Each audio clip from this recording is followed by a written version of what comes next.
I'm Jonathan Martin with this week's Crime Files. Now, a beloved inflatable Rudolph is back home after a brazen heist. Our Matthew Seedorf has more on Rudolph's return. Yeah, don't steal anything, but especially Christmas decorations. Tonight, Rudolph is back, 16 feet tall, with a blinking red nose and all. His family happy to have him back home.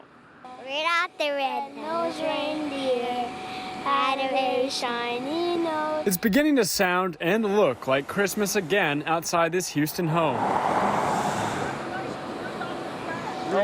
Rudolph is back. Rudolph is. Thank you so much. Neighbors even noticing Rudolph's hooves are back where they belong. Excited to have him back, right? So yeah, I got him up immediately. Early Thursday morning, a no-good, very bad burglar unplugged Rudolph, then drove off, coming back with a helper to stuff the giant 16-foot-tall inflatable into a getaway car. Crooks are not thinking about the spirit of Christmas anymore. They are going after everything. They stole from neighborhood kids in all reality, right? And that's essentially why we do it. We first met the Furman family Thursday night. They offered a $2,000 reward for Santa's lead reindeer. Did the people look like the same ones from the surveillance video? It was not the same people that were on surveillance. After our news report and some Christmas magic, a couple called with good news. They told me yesterday at noon or so they bought them. I didn't ask how much, and I didn't ask, exactly from who or anything like that. On a situation like this, to get Rudolph the red-nosed reindeer back on your yard, it's not very likely. A couple given the reward money for Rudolph's safe return. And if you ever saw him, you could even say it grows. Bringing back Christmas cheer for all to see and hear. Is there anything you'd want to tell the people that did this? Well, quite honestly, I hope they have a Merry Christmas as well. And I just want them to know not to come back to my property. What about the nice person that brought him back to your dad today? Gonna get presents. We're gonna get 102 presents. Reporting in Houston, Matthew Seedorf, Fox 26 News. It is a $2 million bond for the man accused in the deadly shooting that killed Migos rapper Takeoff. Our Sherman DeSalle has more details tonight about the suspected shooter and what police are saying about the investigation. Yeah, police tell us that there's still a lot of work to do in this case and they could anticipate more arrests. Meanwhile, they give details about the suspect who, according to court documents, tried to flee the country after Takeoff shooting. 33-year-old Patrick Xavier Clark, widely known in Houston as DJ Pat, was arrested Thursday night. Investigators put him at 810 Bowling Alley on November 1st when 28-year-old Migos rapper Takeoff was killed. Police say the shooting stemmed from an argument over a dice game, and Takeoff was an innocent bystander. I spoke to Takeoff's mother early this morning, and my prayers, and I ask that all our prayers continue to go out to her. In a press conference, HPD investigators say they used multiple layers of evidence and surveillance video to make an arrest. None of the 30-plus people in attendance that night stuck around to give statements to police, making it more difficult. Mayor Turner urges them to come forward. I don't give anybody an out. If you were there and you saw something and you know something, you don't get a pass. Court documents also state shortly after Takeoff's murder, Patrick Clark obtained an expedited passport in order to travel to Mexico. During his arrest, he was found with a large amount of cash. Police still have 22-year-old Cameron Joshua, known as Little Cam, in custody for a felony gun possession charge. He was also at the party that night, but police are giving limited information on his case and what or who they're looking for next. He's in custody. He's arrested and he's charged for this murder. Still some work to be done on it, but we're not going to go in any farther than we've already went on the investigation. Again, the details are very limited on this investigation and even the details on Cameron Joshua's arrest, but he is expected to be in court next week. Reporting from downtown Houston, Sherman DeSalle, Fox 26 News. Right now, here's another example of bad behavior on our roadways. A man says he is shaken up after he was shot at 3 times while driving in Houston.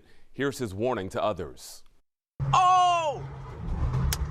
A new dangerous, possibly deadly trend. Oh! It's called cutting up in traffic. Reckless drivers speeding and weaving in and out of lanes only inches from other cars. Highly dangerous. No ill regard for anybody else on the roadways. But road rage is one of the many things that I'm very worried about for this new phenomenon. This way he shot at me right here. C. Williams says he still can't sleep. It's bad. It scares driving, don't want to go nowhere. Last Tuesday, around 6:30 in the evening on the South Loop outside of Houston, I noticed this car coming up real fast behind me. Williams tried changing lanes. He honked his horn, he revved up his engine. Unable to escape the driver. He was rolling down his window. When he rolled down his window, I started ducking. I seen his hand go up, and I'm ducking even lower. The only thing I heard was pow, pow, pow. This massive bullet hole shows just how close Williams was from getting shot. I just hung up the phone with my son. It's crazy, man. I just had a friend, a sister, just got killed the same way, not too far from here, matter of fact. It replays in my mind every day, man. Williams doesn't know who fired at him. It looked just like this here. You can go a little faster than that, come on. Or if it's related to this social media craze. We ask that people don't take part in this. Save your life, save ours. If I wasn't paying attention, I could have been killed. I know that. Well, within just a couple of weeks of getting his get-out-of-jail-free card, 35-year-old George Albert Hodge became a wanted fugitive and then an accused killer. Here's Fox 26's Randy Wallace. Daddy, you're the first man I've ever loved. Just 3 years ago, 61-year-old Greg Downs was a proud father of the bride. My heart just aches. I just wish I could hug him, tell him it's gonna be okay. It's just hard to believe, you know? You never think this would happen to you. You only see it on the news, you know? On November 3rd, Downs would cross paths with 35-year-old George Albert Hodge. Basically from 2006 until right now, he's been in and out of the county jails, prisons. He's got 8 prior felony convictions.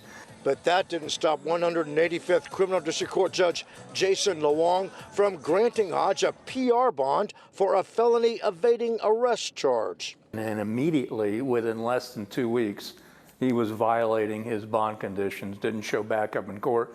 According to police, Hodge was a wanted fugitive when he stole a car November 3rd and showed up at a motel in the 12,900 block of the Northwest Freeway. He went door to door robbing people. He had a black bandana over his face. Greg Downs, who was outside, took down Hodge's license plate. Hodge apparently noticed Downs had witnessed his crime spree. It was George Hodge at the door, and he had a knife and started stabbing my dad. Downs was rushed to the hospital. But the day after the attack, my sister and I were both with him, holding his hands, and he actually came to at one point, and we were both by his side, and he saw us next to him, holding his hand, so he knew he was safe and we were with him.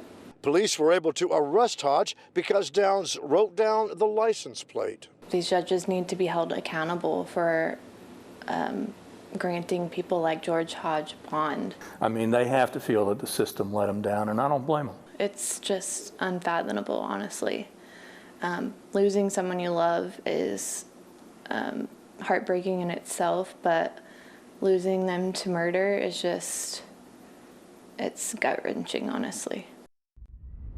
Well, a Houston woman had to tell her sons to hide in the closet when 2 men broke into her Jersey Village home and stole the family's puppies. Well, the animals are worth tens of thousands of dollars. But as Fox 26's Sherman DeSales explains to us, the thieves likely won't get a dime. They come and take, something I invested in. Our kids were there. Ain't no telling they could have did anything. Laquitha Lewis is devastated and scared after 2 masked men broke into her Jersey Village apartment and stole a major investment. Surveillance video from November 28th shows the suspects kicking her front door in and heading straight to her litter of French bulldogs, only 6 weeks old. All of this while her 2 sons, 12 and 6, were inside. They hid in a bedroom and called their mom. Thankfully, they were not hurt. They hid in the closet. I told them, do not say nothing, be quiet, don't move, just sit still. Most of the dogs were already getting names like Big Boy, Sweet Pea, and Sean, who was sick at the time of the theft. The Merle puppy, the pick of the litter for her rare color, can be seen getting tucked under the thief's arm. In a matter of 2 minutes, thousands of dollars taken from the family. In daylight, to do something like that, it's ridiculous. It's pathetic. It's pathetic, and something needs to be done. Police have also released an image of a dark-colored Dodge Charger with paper plates. Detectives are hoping the public can help them find the vehicle and whoever's responsible for this pricey and precious puppy theft. You're not gonna make nothing. They need all the love and attention, and y'all just wanna take them and handle them any kind of way. Please bring my babies back. And that is this week's Fox 26 Crime Files.